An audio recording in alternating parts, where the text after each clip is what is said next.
Hello, welcome to part 2 of Boss Weight Loss Q&A with me, the real Loss Boss. I did do an introduction in part 1. Shall I do another introduction now in case you've not watched part 1? Yeah, basically, I'm going to try and do these videos as often as I can. The questions I get from Instagram. So if you want to ask me a question and get it answered in one of these videos, look out on my Instagram stories. I am going to put one up very, very shortly. A little sort of Q&A prompt box on my Instagram stories, and all these questions that I'm answering are questions that people have asked through my Instagram stories. I then screenshot them, and why am I answering them on YouTube and not through Instagram? Because it's just easier to do a longer format video here where I can go into a little bit more detail and hopefully give you guys a bit more help. So the Q&A feature on Instagram stories is great. And then YouTube's great for doing a bit more of a longer format video. So I'm kind of merging two social medias, as it were. The questions I'm going to answer today are questions that were actually asked a few weeks ago. So apologies if you have been waiting for a reply. But here I am. So without any further ado, without any more waffling on, let's get to it with question number 1. Okay, KD is asking here, food, calories confuse the F out of me. I have no idea what to do, so I either eat crap or don't eat at all. Yes, confusion. There's lots of confusion around, basically, I'll just say weight loss in general. Why is there lots of confusion around weight loss in general? 2 reasons. Number 1, lack of education. So we are not taught from an early age pretty much anything to do with health, nutrition, how our weight works. And for the rights or wrongs of it, we do hold certain people on different pedestals when we are given information. And our teachers at school, you might have hated school, you might have hated your teachers, but deep down, everyone has a little bit of respect with their teachers in what they are saying. And I don't care whether you were good at school, not good at school, whether you did okay in terms of exam results, it doesn't really matter. I guarantee every single person will still have some thoughts in their head, or, you know, will still reminisce back. My teacher told me this, and like I say, people are put on pedestals, like doctors, lawyers. You know, if someone comes on social media and goes, I'm a doctor, you'll believe what they say, right? Whether it's the truth or not, that's a different matter, unfortunately. But, you know, we generally believe what our teachers were telling us at school. So if those teachers educated us around nutrition, calories, food, health, weight loss, we'd have a much more basic understanding of it. And that leads me into the second reason of why we end up being confused about weight loss, because there's so much conflicting information out there. And all this conflicting information is coming at us from lots of different people on things like social media. And because we haven't got a base knowledge or a base understanding from someone we actually trust, we don't know what to believe. Why is there so much conflicting information on social media about weight loss? Because, I mean, we can boil it down into 2 categories. Number 1, there's people that tell the truth. And number 2, there's people that lie. Why do people want to lie about weight loss, health, nutrition? Because lies get more views, get more followers, get more clicks than telling the truth. And people that are desperate to lose weight are vulnerable. They are easily influenced. So when you're coming out with the next radical way to lose weight, people buy into it. So, yeah, I'm not surprised, KD, you're confused. Lots of people are confused. I was confused for years and years and years when it came to losing weight. And it's only when I started my weight loss journey in 2014, I basically blocked out the BS, right? And when I say I blocked out the BS, I just said to myself, do you know what? I'm going to lose weight in a way that I've never lost weight before. So if I start doing something, I'm like, oh, that reminds me of Slimming World, I'm not going to do it. If I'm going to start doing something, and I've done it before, it didn't work for me before, so why is it going to work for me now? And basically, yeah, I just ended up blocking out the BS. Now, in terms of calorie confusion, a lot more people are talking about calories nowadays, including me. Now, a lot of people say, well, calorie counting's been around for years. It really hasn't. I was dragged to a dietitian in 1989 with my obesity. So that's a long time ago. I'm 44 in a couple of weeks. So we're talking nearly 35, or around 35 years ago. And when I went to a dietitian, they said, yeah, Neil needs to go on a calorie controlled diet. They didn't talk about calories. They said I need to go on a calorie controlled diet, but they didn't explain. Again, lack of education. I would always put a dietitian on a pedestal and I would believe what they were saying. And at the time, I think I did. You know, I was only 9. To be honest with you, I'd love to have a conversation with those dietitians again now, because we're like, what the frig were you on about? Because they genuinely just talked absolute garbage. And no wonder, you know, for the rights or wrongs of it, the information we are given, even from your qualified people, is pretty poor. I get people all the time coming to, oh, my nurse told me I should do this, my doctor. And again, we put them on pedestals. You might not want to hear this, you might not want to believe this, but doctors and nurses are not nutritionalists. That's why we have dietitians. That's why we have people that study nutrition. Right? Doctors are medical people, you know, they're great. Just like you wouldn't go to a dietitian if you've got an infection, you shouldn't be going to a doctor if you've got an issue with your weight or an issue with your diet. You should be going to a dietitian. Anyway, that's probably for another question. Anyway, let's try and simplify things for KD. So, and you know, I'm hoping when people follow me, I do come across as genuine, because I am. I've been led down the river. You know, I've been morbidly obese, or I was morbidly obese for 25 years of my life, and I've been sold all this BS like loads of us have been, you know, manipulated by people lying, and it's peed me off.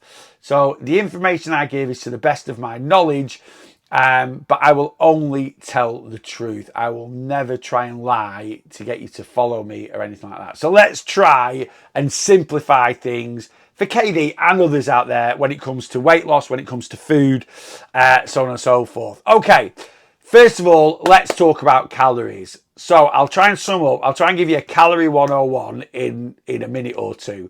So calories is basically how we record energy going into the body and how we record energy going out of the body. That's it. So if you want to make it, like I always try and use analogies or make it, if you try to relate it to something else, think of it a bit like miles per gallon with a car. So a car might do, you know, 600 miles on a tank of fuel, for whatever reason, right? Maybe not miles per gallon, you don't really think of it, but let's say 600 miles on a tank of fuel would be great, wouldn't it? Let's say 300 miles. So you fill a car up and it does 300 miles, right? And that is its energy output, isn't it? Off 50 quid's worth of fuel, it will do 300 miles, right? And then once that fuel's run out, you need to replace it and put more fuel in. Well, calories is kind of our fuel. Now, our calories can be broken down more than that, but that's kind of what calories are. So in terms of petrol, you put petrol into a car and petrol is taken out of a car. Energy in, energy out. When I do 300 miles and my tank's empty, I need to put more petrol in. And that's kind of, think of food a little bit like petrol. We burn food, then we need to replace it. We burn it, we replace it. It's kind of like that. So calories in, calories out. So you put 50 quid in, you do 300 miles, you put another 50 quid in. With your body, if you burn 2,000 calories in a day, you put 2,000 calories in, you burn 2,000 calories, you need to put another 2,000 calories in. Right? So calories is energy going in and out of the body. We burn calories in 3 ways. Number 1 is our metabolism. So that's the amount of calories we burn on a day-to-day basis to survive, to function. Brain, heart, things like that. You know, growing new skin, your hair growing, your nails growing, shivering when you're cold, sweating when you're hot. This is all your metabolism. And that's always our biggest calorie burn. We then burn calories through everyday movement, which I call steps. So walking the kids to school, walking around the house, walking to the pub, walking around Tesco's, cleaning your house, tidying up the garden, walking the dogs. That's just everyday movement. It's things you do on a day-to-day basis, and that burns a certain amount of calories. Then we do physical activity. So any exercise, you might do exercise, you might not, but if you go to the gym, if you play tennis, if you go for a bike ride or something like that, that's physical activity. That burns calories as well. There is a 4th way we burn calories, and that's called the thermic effect of food. I don't want this to be too confusing. I'm trying to keep it simple. I very rarely keep things without waffling a bit. But anyway, the the thermic effect of food is basically when we eat something, we lose a certain amount of those calories because it takes energy to digest that food. But I never look into that. I never count it when I'm working out calories for people, because it varies a little bit depending on the foods you eat. And because I don't use it when I calculate people's calories, it's a little buffer. It is a little buffer. Okay, so I just look at the three ways we burn calories. Metabolism plus movement plus exercise. Boom. That is our calorie burn, right? And then we take calories into the body, food and drink. So this is energy going out. So this is me driving my car around and burning petrol. And then food and drink is me stood at a petrol station putting petrol in. And depending on where our calories are compared to what goes out and what comes in, depends what our body fat does. It's that simple. So if you burn 2,500 calories in a day, eat more than that, you get fatter. Eat the same, your body fat stays the same. Eat less than that, you get thinner. That's it. That's all you need to understand about calories. So if you're currently overweight and you want to lose weight, you need to consume less calories than you burn. Now, are all calories the same? Yes and no. A calorie is a calorie. So 400 calories, I say yes or no, again, I don't want this to be confusing. A calorie is a calorie, right? So just like the old question, what's heavier, a pound of feathers or a pound of gold? They both weigh a pound. It's all about context. So if you consume 1,000 calories worth of McDonald's or 1,000 calories worth of grilled chicken and veg, your body just sees 1,000 calories, right? And when it comes to fat loss, fat gain, that is it. You can lose weight eating nothing but McDonald's as long as you're in a calorie deficit. Does that mean you should? Does it toss, right? Because eating McDonald's all the time is going to be unhealthy, even if you're doing it within a calorie deficit. Our food, right, what our calories are made up of. So if you burn 2,500 calories in a day and you're going to eat 2,000 calories a day to lose weight, what your 2,000 calories is made up of determines your health, which is extremely important. But in terms of getting fatter and thinner, it does not make a jot of difference. Now, the last bit that KD has said here is I either eat crap or don't eat at all. And again, this is what I call going to extremes. And it's a lack of education around food, a lack of education or confusion around weight loss. And I did it for years. I'm either over restricting myself and just eating chicken and grilled veg. And when that becomes too restrictive and I hit a brick wall, I'm then just eating absolute garbage. So I'm either black or I'm white. There's no kind of in between. And that's where you need to be for successful weight loss. All you need to understand is the amount of calories I consume versus the amount of calories I burn is going to determine what my body fat is going to do. And what my calories are made up of is going to determine how healthy I am. And really, we should try and be as healthy as we can be. So I recommend 80% of what goes in here should be healthy and nutritious. 20% can be whatever you want. That's a nice little bit of balance. And then we need to do it within what energy balance for our goal. If you want to lose weight, you eat in a calorie deficit. If you want your weight to stay the same or your body fat to stay the same, you eat in a calorie maintenance. If you want to gain some body fat, you eat in a calorie surplus. Okay. So eat crap or don't eat at all. Let's scrap that. Let's sit in the middle. Let's eat on a constant basis. Let's eat a good amount of healthy foods and let's make a percentage of those of what we take in a bit of crap. Nothing wrong with doing that, because if 15, 20%, 25% of the calories you consume are McDonald's, kebabs, pizzas, few beers here and there, you're still going to be healthy because the majority of your diet is healthy, but you're going to have a nice bit of balance. You're not going to feel over restricted. So calories confuse the F out of me. I've gone through that. Calories is just how we measure energy going into the body and energy going out of the body. We all burn a certain amount of calories every single day, and we all eat a certain amount of calories every single day. And how those compare, what goes in and what goes out, determines what our body fat does. What you eat does not make a jot of difference to fat loss, but what you eat will make a jot of difference to your health. And there you go. That's kind of as simple as I can make it. Now, if you are confused, you know I'm an online weight loss coach. Anyone out there watching this, and if you're just like, well, how many calories am I burning? How many should I be eating? You know, what do you mean by, 8% of my diet should be healthy? I get it. And that's what I do. I'm a coach. So if you want guiding on that, I'll set you up with a plan. I'll sort your calories out for you. I'll structure your food for you. You'll get to see, what I recommend as healthier foods, how I recommend eating as, getting your treats in and stuff like that. And then you can check in with me on a regular basis and I'll keep an eye on you and make sure everything's right. But I totally understand why people are confused. And basically, we've kind of got to erase everything we know about weight loss and listen to me. And if you do that, you'll get a much better understanding about how weight loss works. And if you listen to me and then come and work with me and allow me to be your online weight loss coach, you will have a successful weight loss journey. Question 2 from Miss Morris. When in a calorie deficit, does it matter if you go over your carbs? Absolutely not. Carbs have got a really bad rap. They do not make us fat. They're an essential macronutrient that need to be consumed.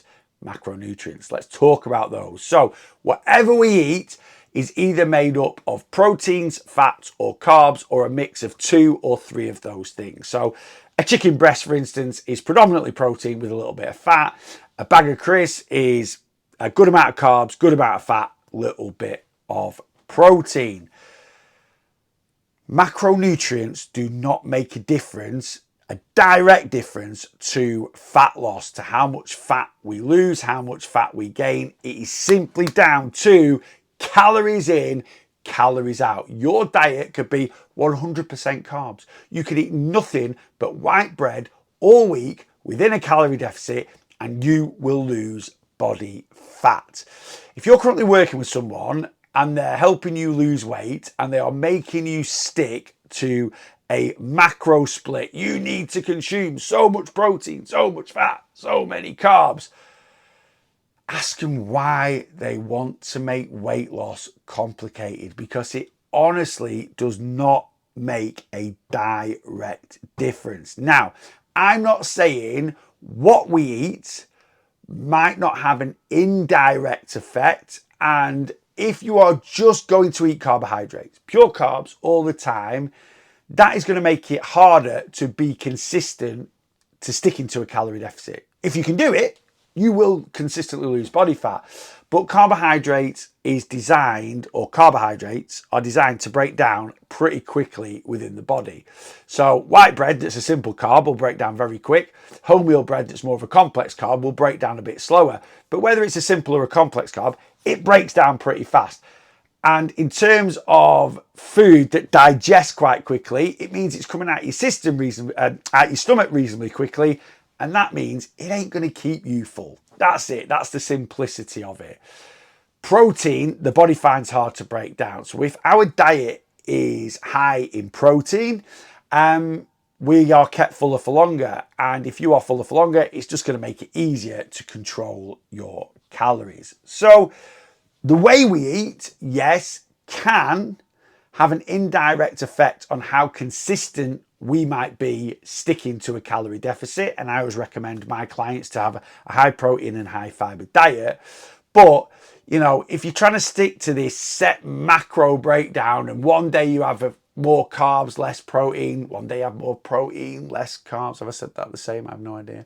One day you have quite a lot of fat, quite a lot of carbs, not too much protein. It really doesn't matter as long as you're sticking to that all-important calorie deficit. We've got to stop making weight loss even more complicated. Well, it's not complicated. Why do people want to make it more complicated than it is? A couple of reasons for me. Number one, they think you have to. Again, there's a lot of people that coach sort of weight loss, fat loss, fitness out there that haven't got a flipping clue what they're talking about. And number two, a lot of people make out like the more complicated it is, the more you're going to need me as a coach. And the more value for money you're getting. I make weight loss really, really simple. I don't need to bump it out. I don't want to, right? I've already said I've been sold down the river too many times on my journey to try and make, things seem more complicated or harder than they need to be. They're not. Weight loss, fat loss is really simple. Just because something is simple does not mean it is really easy to stick to. I try and make it as easy as I can, but you know, following my plan, working with me as a coach, it will be the easiest you've ever tried to lose weight. But just because I try and make it as easy as I can does not mean it is easy. It's just easier. Does that make sense? But anyway, when in a calorie deficit, nope, it does not matter. Concentrate on one number only, and that is the amount of calories you are consuming. The amount of proteins, in the grand scheme of things, the amount of proteins, fats, and carbs that you consume does not make a direct jot of difference. Okie croaky, let's get into question 3 from Johnny College. Working out loads but not seeing the kgs going down. Is there any benefit in fasting? So there's 2 parts to this question, but I think they're linked because Johnny's basically saying, you know, I'm working out loads, I'm not seeing the kgs going down, so I'm thinking of doing intermittent fasting.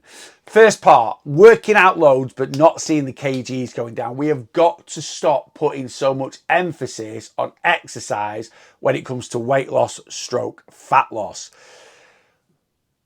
A bit like I just said before, you know, your macronutrient breakdown does not have a direct or a massive direct, well, it doesn't have any direct effect on fat loss, but it might have an indirect effect, as how you structure your calories might mean it's easier to control your appetite.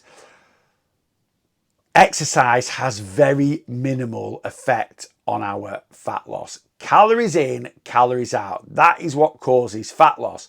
And this is where loads of people go wrong. They go to the gym, they train loads, and they're not seeing the results. And that's because they're not doing what they need to do. And that is control their calories, put themselves into a calorie deficit.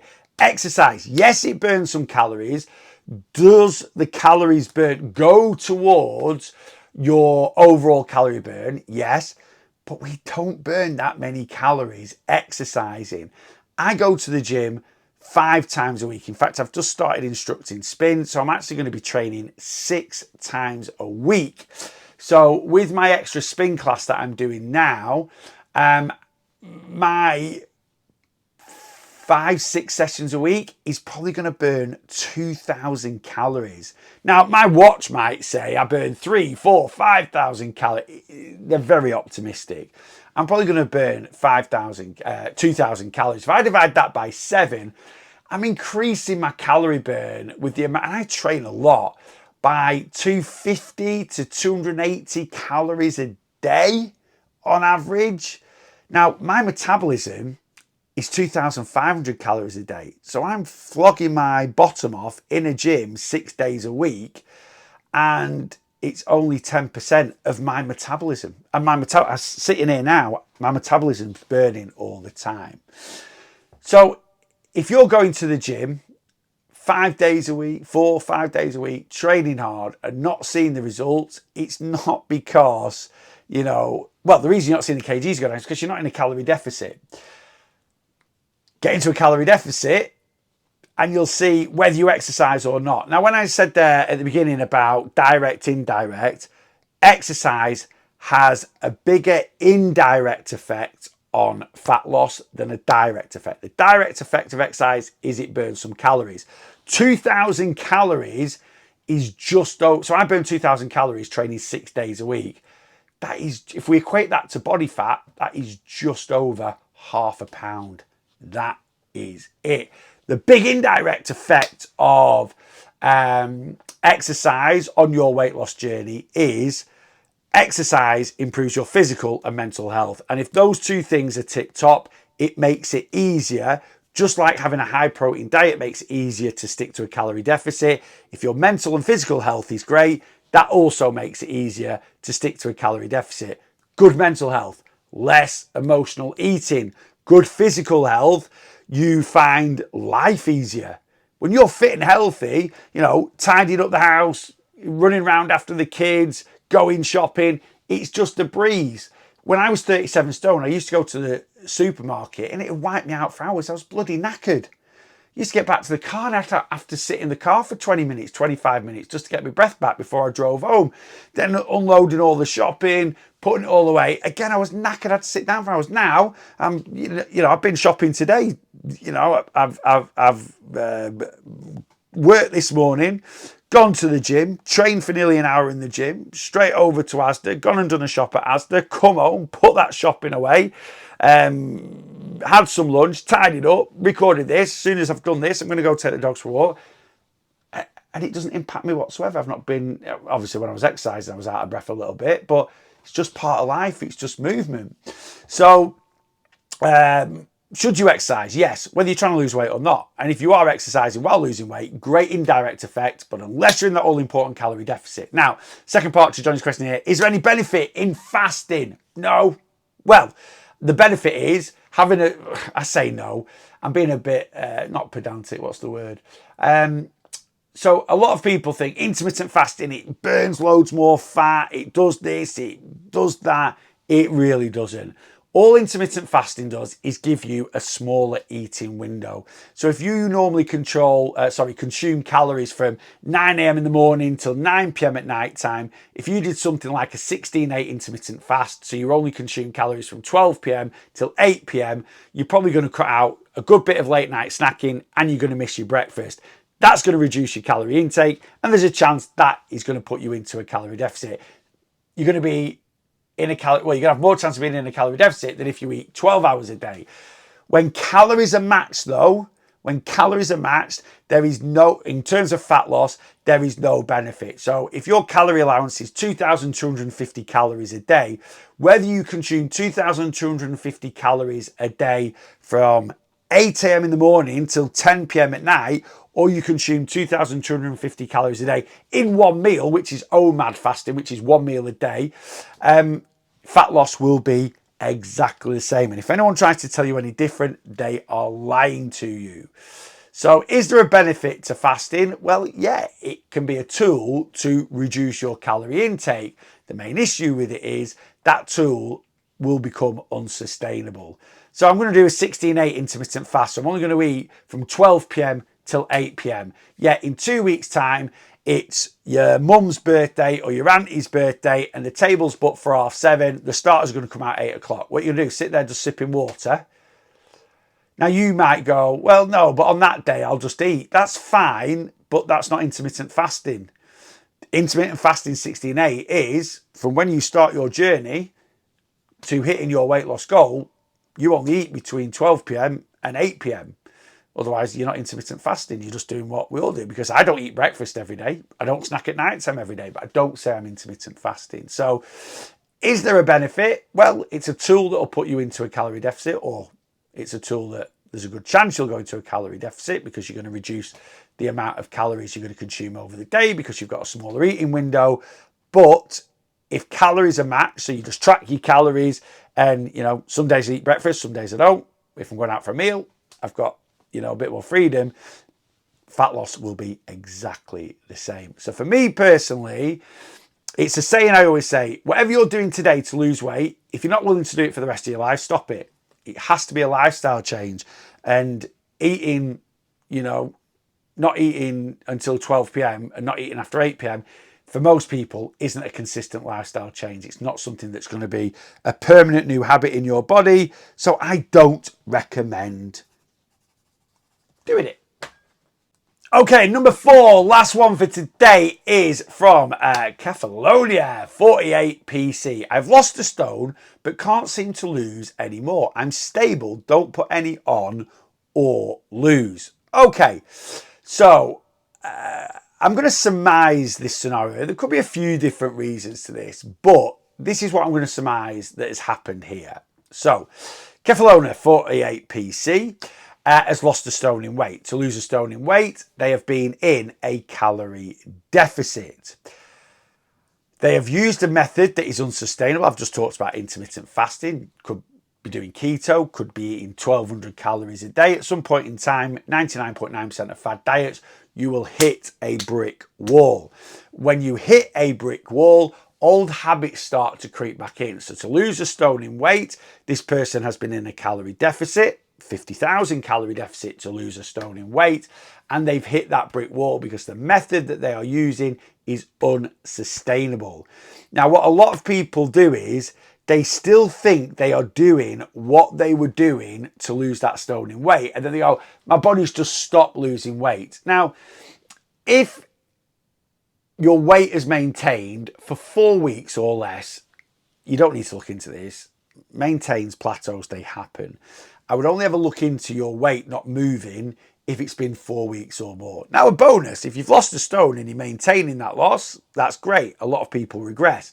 But to be honest with you, very common scenario is lose weight using an unsustainable method, hit a brick wall, maintain for a few weeks, maybe even a couple of months. Old habits eventually fully take back over and you gain that weight back. And that's what I call the roller coaster of weight loss. Lose weight, gain weight, lose weight, gain weight, lose weight. So if you've lost a certain amount of weight and then suddenly you stop losing weight, the honest answer is you were in a calorie deficit, you're not anymore. Why? We need to find that out. But the biggest reason is normally, like I say, the unsustainable way of losing weight, you hit that brick wall and you can't stick to it anymore. The issue always is when people go, no, I've not changed anything. No, you have. Your body doesn't change. All is, oh, your body's adapted to what you were doing. You need to trick it back into losing weight. Absolute baloney, right? I've talked about this before.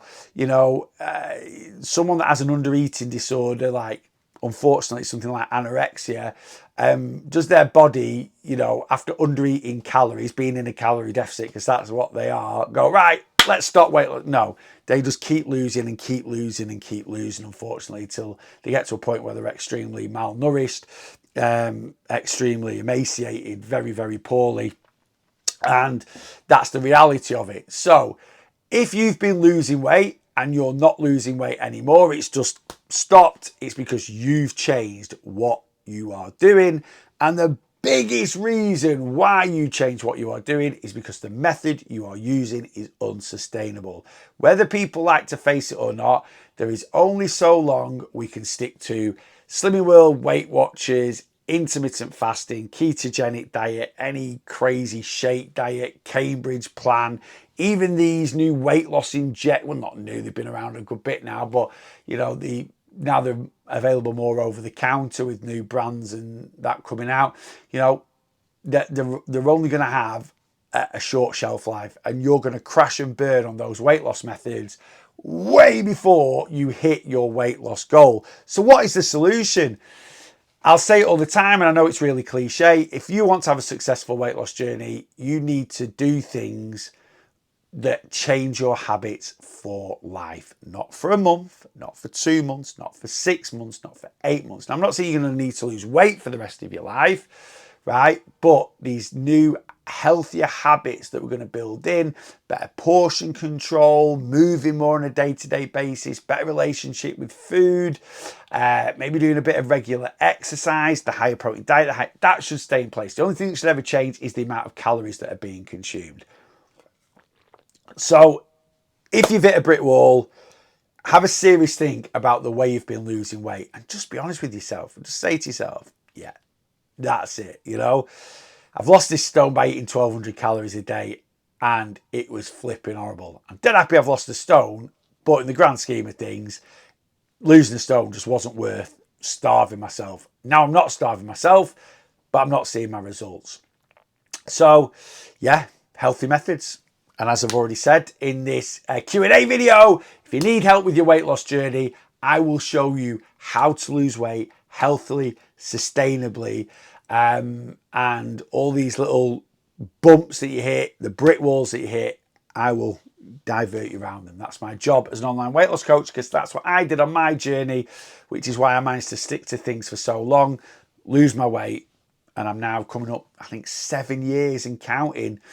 7 years in November that I have maintained my 250 pound loss. So all the details for my plan I'll put in the description of this Q&A video. And that's it. So I'm going to put shortly over the next few days, maybe next week sometime.